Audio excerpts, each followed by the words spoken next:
YouTubies, it's Sugar from House of Cyanide. I wanted to make a video on the topic that I believe everyone on YouTube in the pagan community is making a video on this topic, especially with Charming Pixie Flora leaving YouTube and all of the dramatics that have been happening this past year with Witch on the Rocks and Avalon Moon and the Shoe Whisperer and Tiptoe Chick and pick your favorite pagan YouTuber, insert name here. So I know a lot of people think that this is kind of a new situation, and in a lot of ways it is. I'm not discounting that. However, although I've just started making videos on a regular basis this last year, you can go back to my other account, which is just Sugar Cyanide, not House of Cyanide, and see that I started making videos in like 2008, 2007, maybe even before then. And I've been a watcher in the YouTube community and haven't really had the time to make a lot of videos because I was focusing on my performing career and focusing on building my fan base here in St. Louis and not really working with doing things on a national level, kind of the way that I am now.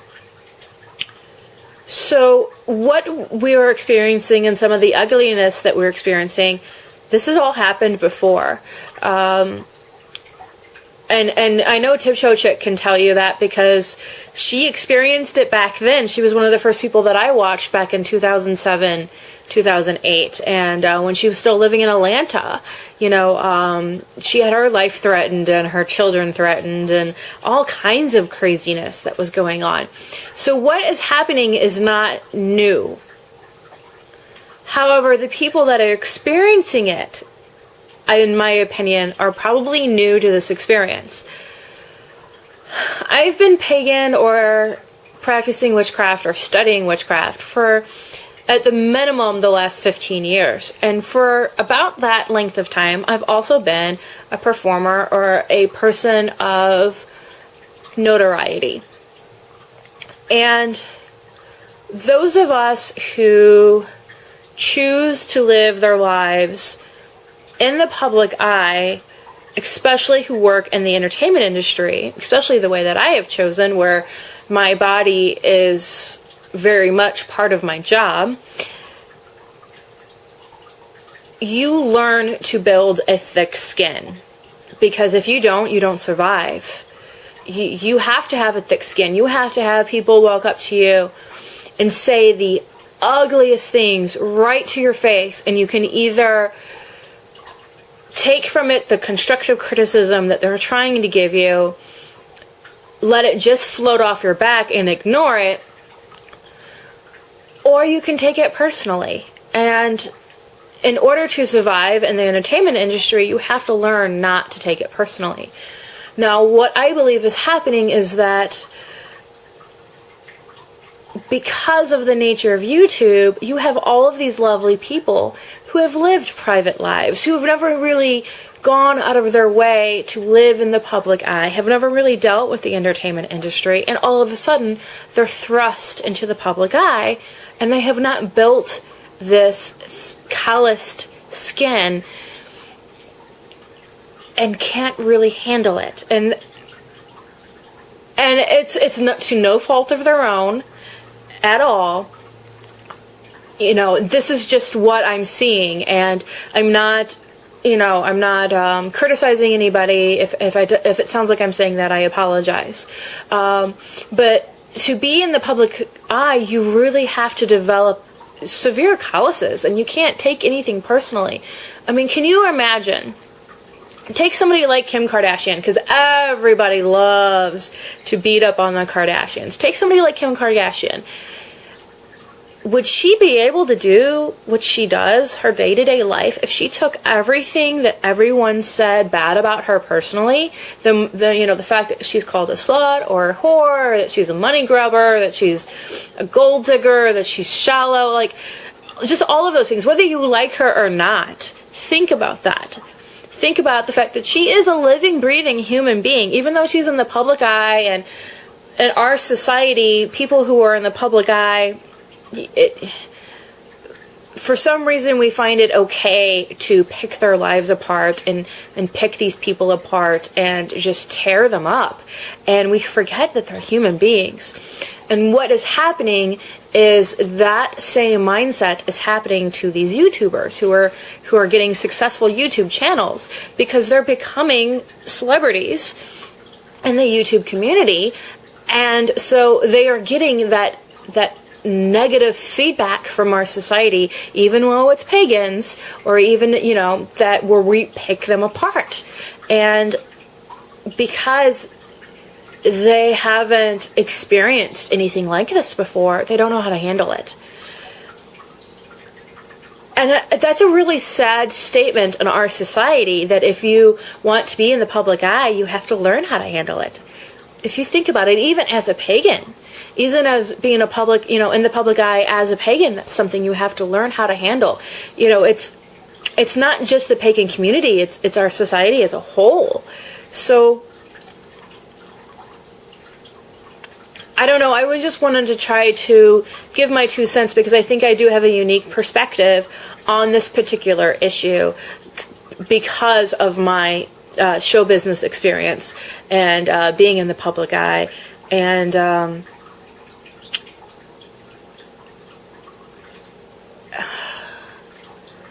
it's a really cutthroat industry. And you always hear people say,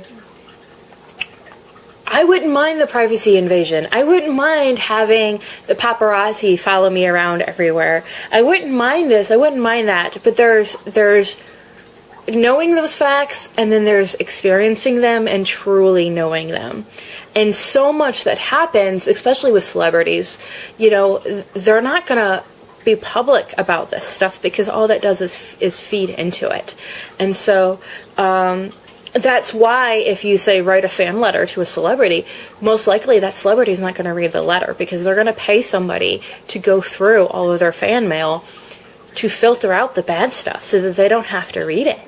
That's why most celebrities don't have, aren't as approachable as you'd want them to be, because, for every 5 or 6 people that love you, you're going to have that one person that hates you. And sometimes if you're having a bad day, that voice drowns out the positive. And you really just have to be really, really thick-skinned and get used to it. And this is just all of YouTube. I don't know how many times I've looked at a music video of, my favorite artist, I don't know, Voltaire. I love Voltaire, he's hilarious. But, if I go to one of his music videos, and he's got several thousand, maybe hundreds of thousands of hits on this video, right? If you look at the comments, people say the meanest things in these comments because of the anonymity. Things that you would never say to someone to their face, any of that. So, and it's a price of being in the public eye. Whether it's a good price or a bad price, it simply is. It's the cost of being in the public eye. And when I started making YouTube videos, knowingly,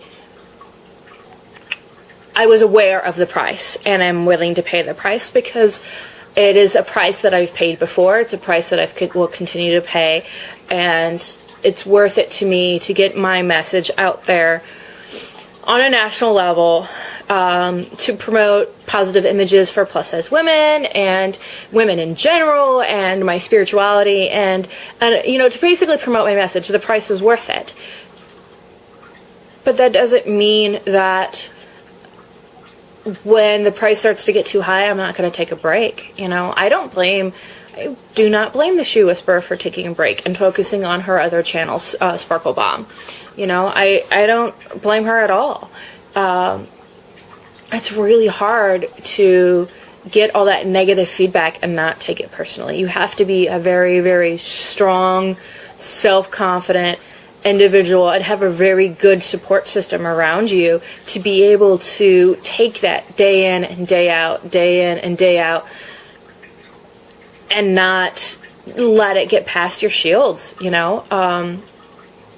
And we all have good days and we all have bad days, and sometimes a well-meaning comment will be a double-edged sword, and it'll get right past it, you know? So it's really interesting. If you're looking at everything right now, if you look at it from a sociological or anthropological point of view, it's kind of watching these people kind of shoot to a level of success, and then how they handle it.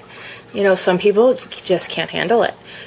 And some people can handle it, but they have to change certain things. They have to put up more defined boundaries. They have to, do things of that nature. That's a lot of the reason why most of my videos have approved comments. I've had that from the get-go. I have to approve the comments because, I don't want to, sign into YouTube and have 150 comments of evilness or hate on a very beautiful, loving, spiritual video. So this just doesn't surprise me. It doesn't shock me. It makes me sad, but it's something that I am fully aware of and have grown accustomed to, especially being in the public eye. When you put yourself out there in the public eye, you're inviting the public to comment on you as an individual. And those comments are going to be things that you don't necessarily want to hear. There's going to be hateful comments, and there's going to be, people who are jealous of you for your success, or, who knows, maybe they just don't like the color of the shirt that you're wearing that day, and it pisses them off, and they're going to use that as an opportunity to vent their stress and frustration at you. Maybe they got chewed out by their boss that day, and they don't know how to process it, so you're an easy target, and they're going to take it out on you. Is when you have to think about it that way, that these people don't know you, so they're commenting on whatever product you're putting out there, but they don't know who you truly are, and their problem with you is not your problem. That's their problem. And usually it's an expression of something else that's going on in their life that they can't control, and they're trying to find ways to deal with that. And this isn't necessarily a healthy way, but it's not the worst way they could deal with it.